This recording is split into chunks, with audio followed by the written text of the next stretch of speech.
नमस्कार दोस्तों, आप सभी का one day exam with RV के ऑनलाइन प्लेटफॉर्म पर स्वागत है। आज हम सीटेट के एग्ज़ाम के लिए ईवीएस से संबंधित महत्वपूर्ण प्रश्नों को देखेंगे, जिसमें हमारा प्रथम भाग का वीडियो अपलोड हो चुका है। ये दूसरा भाग है। इससे आपको इन दोनों वीडियो से आपको कम से कम 15 से 20 प्रश्न देखने को मिलेंगे। तो आइए हम शुरू करते हैं आज की क्लास। बरगद की लटकन वाली जड़ें मजबूत खंभों की तरह पेड़ को सहारा देती हैं। बरगद में जो जड़ें लटकी होती हैं वो खंभे की तरह पेड़ को सहारा देती हैं। अगला तथ्य है हमारा, आप कोई हरा पेड़ नहीं काट सकते, भले ही उसे आपने लगाया हो।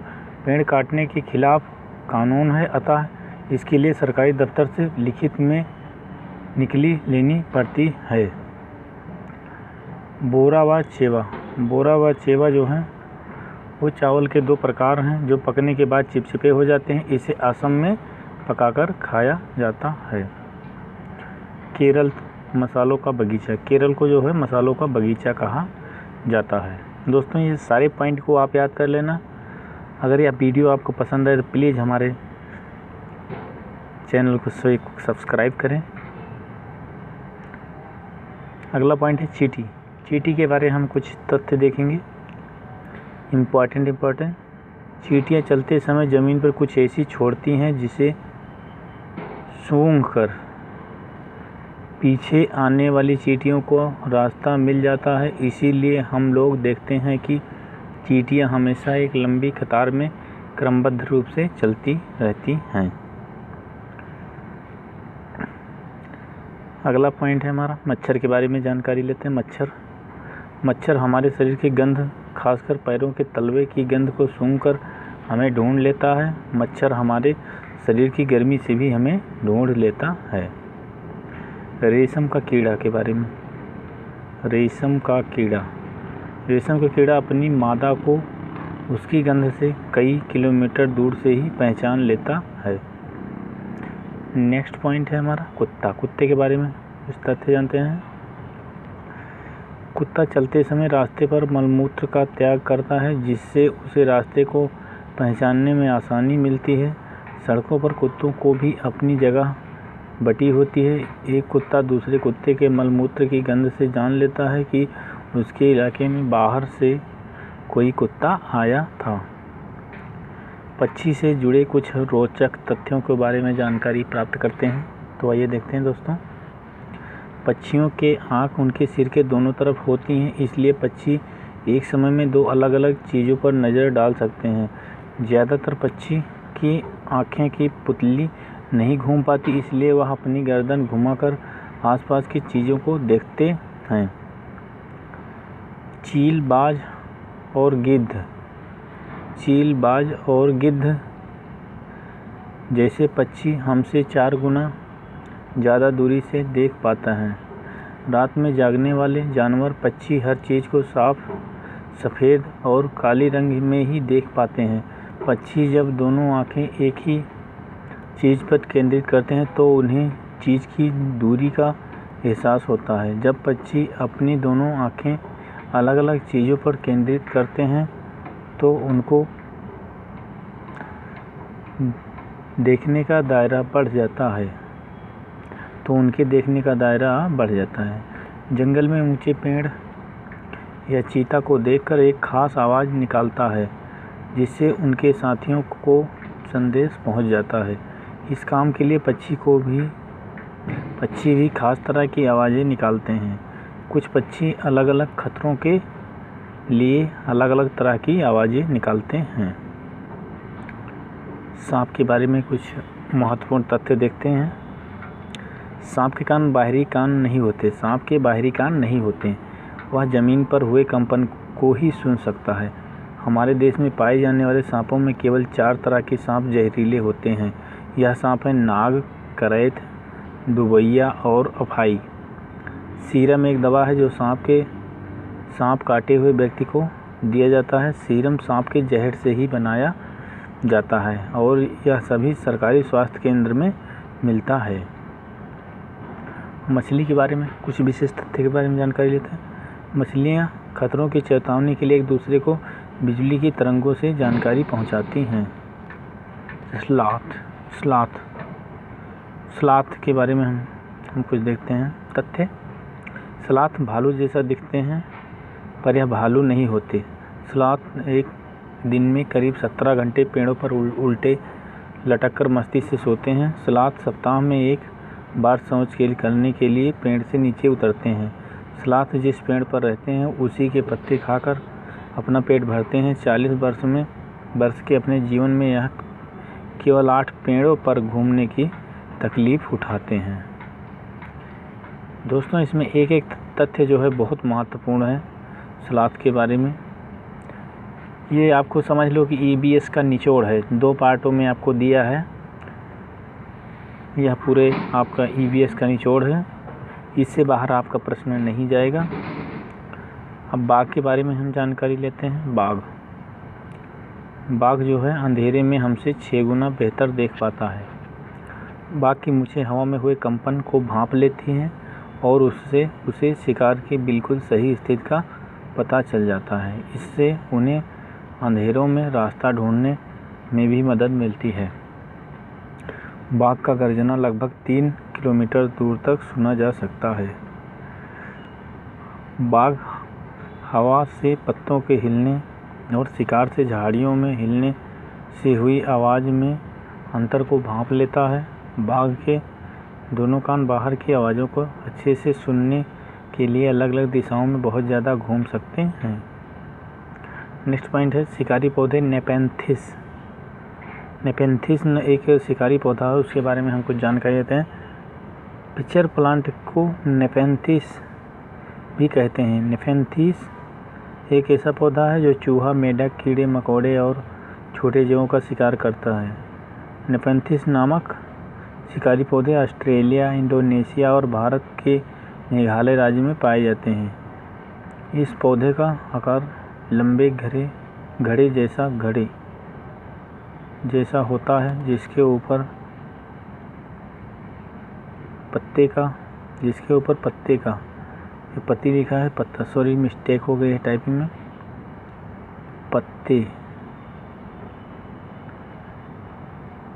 पत्ते का ढक्कन लगा होता है।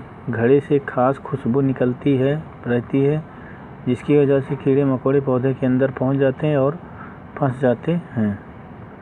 हमारे देश में सब्जियां कहाँ से आई? हमारे देश में जो सब्जियां हैं ये कहाँ से आई हैं उसके बारे में हम देखते हैं।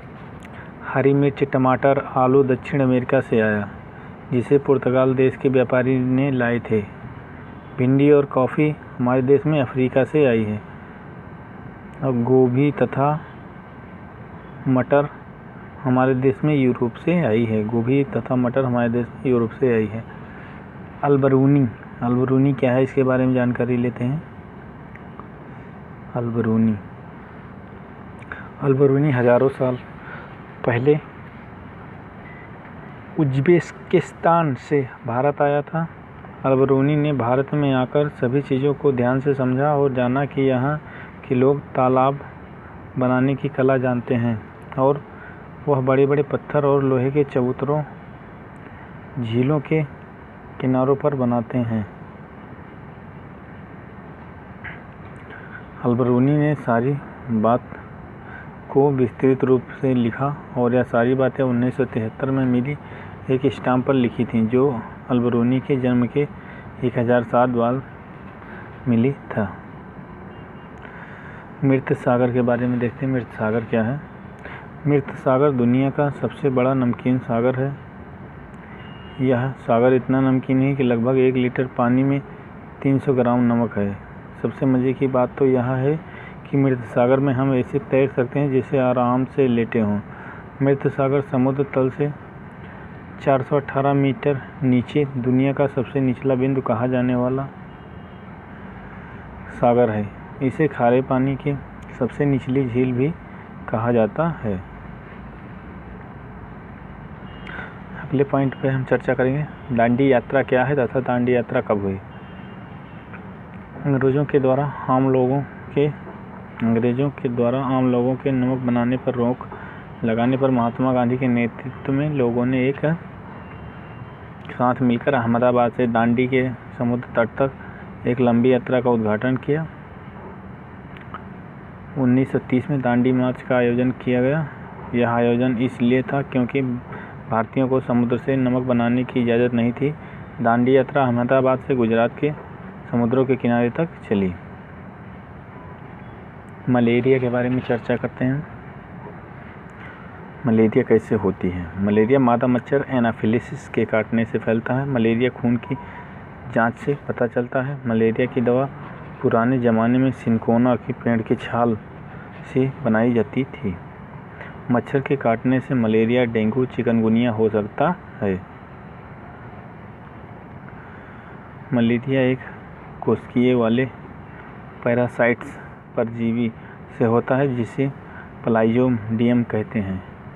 मलेरिया के परजीवी का वाहक मादा एनाफिलिस मच्छर है जिसके पंख गहरे और धब्बेदार होते हैं। रोनाल्ड रॉस ने सबसे पहले बताया कि मलेरिया मच्छरों से फैलता है। किसने सबसे पहले बताया कि मलेरिया मच्छरों से फैलता है? रोनाल्ड रॉस ने। दोस्तों सारे पॉइंट याद कर लेना, इससे आपको सीटेट के एग्ज़ाम में बहुत हेल्प मिलेगी तथा इससे संबंधित हूबहू प्रश्न देखने को मिलेंगे। आइए हम नेक्स्ट टॉपिक के बारे में चर्चा करते हैं। अनीमिया क्या है? अनीमिया खून में हीमोग्लोबिन या आयरन की कमी से अनीमिया नामक रोग हो जाता है। अनीमिया से बचने के लिए गुड़, आंवला और हरी पत्तेदार सब्जियां खाना चाहिए। माउंट एवरेस्ट पर चढ़ने वाली प्रथम भारतीय महिला बछेंद्री पाल जो थी, एवरेस्ट पर चढ़ने वाली पहली भारतीय महिला थी। बछेंद्री ने 23 मई 1984 को दिन में 1:07 पर 8,900 मीटर ऊंची माउंट एवरेस्ट पर कदम रखा था। चांद पर पहुंचने वाला प्रथम व्यक्ति कौन है? चांद पर पहुंचने वाला प्रथम व्यक्ति नील आर्मस्ट्रांग है जो सन 1969 में चांद पर सबसे पहले कदम रखा था। ठंडा रेगिस्तान लेह और लद्दाख। ठंडा रेगिस्तान लेह और लद्दाख को ठंडा रेगिस्तान कहते हैं।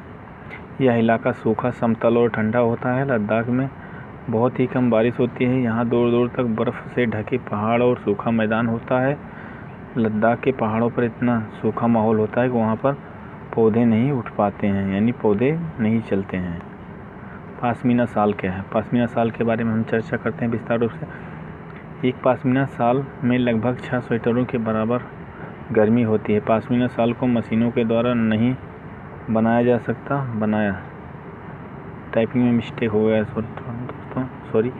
बनाया जा सकता क्योंकि यह बकरी के बहुत ही पतले बाल से बनता है। यदि एक बुनकर 250 घंटे तक बुनाई करता है तब जाकर एक साधारण पाशमीना शाल तैयार होता है। हाउस बोट क्या है? हाउस बोट के बारे में जानकारी लेते हैं। हाउस बोट 80 फुट तक लंबे तथा बीच में 8 से 9 फुट चौड़ाई वाले एक नाव की तरह होता है। इसमें श्रीनगर में बाहर से आए हुए पर्यटक लोग रहते हैं। किसानों का मित्र केचुआ के बारे में जानकारी लेते हैं। केचुए ज़मीन में छेद बनाते हैं जिससे ज़मीन पोपली हो जाती है। इन केचुए के मल से ज़मीन उपजाऊ बनती है। जंगल का अधिकार कानून 2007। जंगल का अधिकार कानून 2007 के बारे में हम चर्चा करते हैं दोस्तों। यह कानून आदिवासियों को जंगल पर उनका हक दिलाता है। जो लोग कम से कम 25 साल से जंगल में रह रहे हैं उनका वहां जंगल और वहां पैदा होने वाली चीज़ों पर हक है। उन लोगों को जंगल से हटाया नहीं जा सकता है। ये हमारा कानून 2007 कहता है। झूम खेती क्या है? इसके बारे में विस्तार रूप से चर्चा करते हैं। मिजोरम में झूम खेती होती है। झूम खेती में मिट्टी को हल्के से हिलाकर बीज रख देते हैं। एक ही खेत में अलग अलग तरह के बीज जैसे मकई, सब्जियां, मिर्च और चावल बो दिए जाते हैं। झूम खेती में खेत में अनचाही घास उग जाती है तो उसको उखाड़ते नहीं हैं बल्कि उसे ज़मीन पर गिरा देते हैं जिससे ज़मीन उपजाऊ बनती है। इसे ही झूम खेती कहते हैं।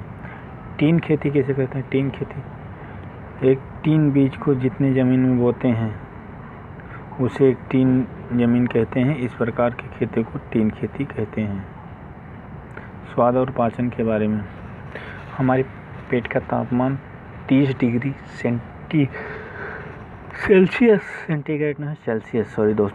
सेल्सियस होता है। हमारे पेट में पाए जाने वाला रस अम्लीय होता है। भारत में सबसे ज़्यादा चावल का उत्पादन उड़ीसा के कालाहांडी ज़िले में होता है। उड़ीसा में इतने अधिक चावल उत्पादन के बावजूद भी वहाँ के बहुत से लोग गरीब हैं। कांच के जार या बोतल में अचार रखने से पहले अच्छी तरह से सुखाया जाता है ताकि उसमें कोई नमी ना रह जाए, वरना अचार खराब हो जाएगा। कुएं और झीलों के सूखने के क्या कारण हैं? पानी को मोटर से निकाला जा रहा है, जिससे ज़मीन का पानी कम होता जा रहा है। अब झीलें भी कम हो रही हैं। जहाँ पहले वर्षा का पानी इकट्ठा हो जाता था, पेड़ों के चारों तरफ पार्कों में मिट्टी के सीमेंट से ढक दिया जा रहा है, जिससे वर्षा का पानी ज़मीन में नहीं पहुंच पाता। 1986 में जोधपुर और उसके आसपास बारिश ही नहीं हुई। फिर लोगों को ध्यान आया कि वहाँ एक पुराना कुआं या बावली है। लोगों ने पैसे इकट्ठा किया और लगभग 200 ट्रक कूड़ा निकाला गया और लोगों को वहाँ पानी मिला। कैसे जोधपुर की बावली से पानी मिला। कुछ सालों के बाद वहाँ अच्छी वर्षा हुई और बावली को लोग फिर भूल गए। अगले टॉपिक के बारे में चर्चा करते हैं दोस्तों, आम पापड़ के बारे में। भारत के विभिन्न प्रांतों में आम पापड़ों को अलग अलग नाम से पहचाना और पुकारा जाता है। जैसे हिंदी में अमावट, बंगाली में आम सोटी, असम में अमाटा, तेलुगु में मामिडी तंडा, मराठी में आम बावड़ी कहते हैं। जैसलमेर, गड़ीसर झील राजस्थान के जैसलमेर में है। यहाँ उस घाट पर एक स्कूल हुआ करता था। जैसलमेर में 9 झीलें हैं जो एक बड़ी झील से पानी बरसने पर भर जाती हैं। जैसलमेर में बहुत कम बारिश होती है, साल में 1 या 2 बार, और कभी कभी तो साल में 1 बार भी बारिश नहीं होती है। जैसलमेर में जब झीलें पानी से भर जाती हैं तो लोग उत्सव मनाते हैं और उनकी पूजा करते हैं। जैसे उत्तराखंड में नई दुल्हन की पूजा होती है। उत्तराखंड का जिम कॉर्बेट नेशनल पार्क और राजस्थान के भरतपुर ज़िले में घाना पार्क में जानवरों का शिकार करना मना है। अगला पॉइंट है हमारा, सरकार ने कानून बनाया कि ना कोई जंगली जानवरों को पकड़ सकता है और ना ही उन्हें अपने पास रख सकता है। अगला पॉइंट है हमारा, बीन, तुम्बा, खंजरी, ढोल। इन चारों में से ढोल के अलावा बाकी 3 हैं वाद्य यंत्र सूखी लौकी से बनाए जाते हैं। अगला पॉइंट दोस्तों, राजस्थान में जैसलमेर के अलावा बहुत से ऐसे इलाके हैं जहां साल में बहुत ही कम दिन में बारिश होती है। अगला पॉइंट है दोस्तों, माउंट एवरेस्ट का नाम नेपाली नाम सागर माथा है। माउंट एवरेस्ट का नेपाली नाम सागर माथा है। ग्लोब में भारत के ठीक विपरीत ब्राज़ील और अर्जेंटीना देश है। ग्लोब में भारत के ठीक विपरीत ब्राज़ील और अर्जेंटीना देश है। अगले टॉपिक पे चलते हैं दोस्तों, टूटते तारे को उल्कापिंड कहते हैं जो पृथ्वी के वायुमंडल में आते ही जल जाता है। टूटते तारे को क्या कहते हैं? उल्कापिंड कहते हैं, जो पृथ्वी के वायुमंडल में आते ही जल जाता है। अगला क्या है, सुनीता विलियम्स अंतरिक्ष में सबसे लंबे समय तक रहने वाली प्रथम महिला हैं। सुनीता विलियम्स अंतरिक्ष में सबसे लंबे समय तक रहने वाली प्रथम महिला हैं।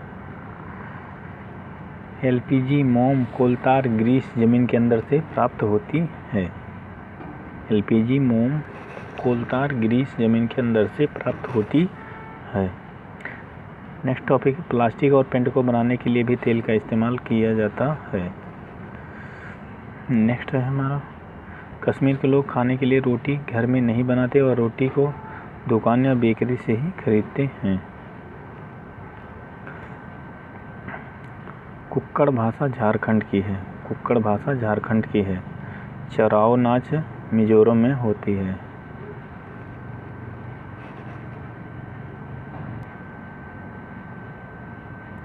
कुछ जानवर तूफान या भूकंप आने से कुछ समय पहले ही अजीब हरकतें करने लगते हैं। जंगलों में रहने वाले लोग समझ जाते हैं कि उन्हें अनहोनी होने वाली है।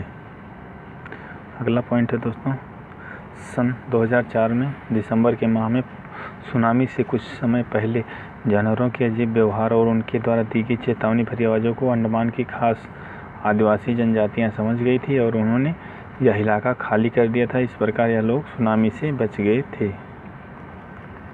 अगला पॉइंट है हमारा, डॉल्फिन भी एक अलग तरह की आवाज़ें निकालती हैं और एक दूसरे से बात करती हैं। वैज्ञानिकों का मानना है कि कई जानवरों की अपनी पूरी भाषा है। नेक्स्ट टॉपिक है, बहुत से जानवर किसी खास मौसम में लंबी गहरी नींद में चले जाते हैं, जैसे छिपकली। अगला पॉइंट है हमारा दोस्तों, जिम कॉर्बेट नेशनल पार्क कहाँ है? उत्तराखंड में है। घाना पश्चिमी बिहार राजस्थान के भरतपुर जिले में है। सपेरों को कालबेलिया भी कहते हैं। सपेरों को क्या कहते हैं? कालबेलिया भी कहते हैं। नाग फूंगन ऐसी डिजाइन है। रंगोली, कढ़ाई और दीवारों को सजाने के लिए सौराष्ट्र, गुजरात और दक्षिण भारत में प्रयोग किए जाते हैं नाग फूंगन। नेक्स्ट टॉपिक है हमारा, कालबेलिया नाच में सांप जैसी मुद्राएं होती हैं। कालबेलिया नाच में सांप जैसी मुद्राएं होती हैं। तुम्बा, खंजरी, बीन आदि सूखी लौकी से बनाए जाते हैं। दोस्तों सारे पॉइंट जो हैं आपके एग्जाम के लिए अत्यंत ही महत्वपूर्ण हैं। प्लीज़ हमारे चैनल को सब्सक्राइब करें। आपसे निवेदन है, प्लीज़ हमारे चैनल को सब्सक्राइब करें,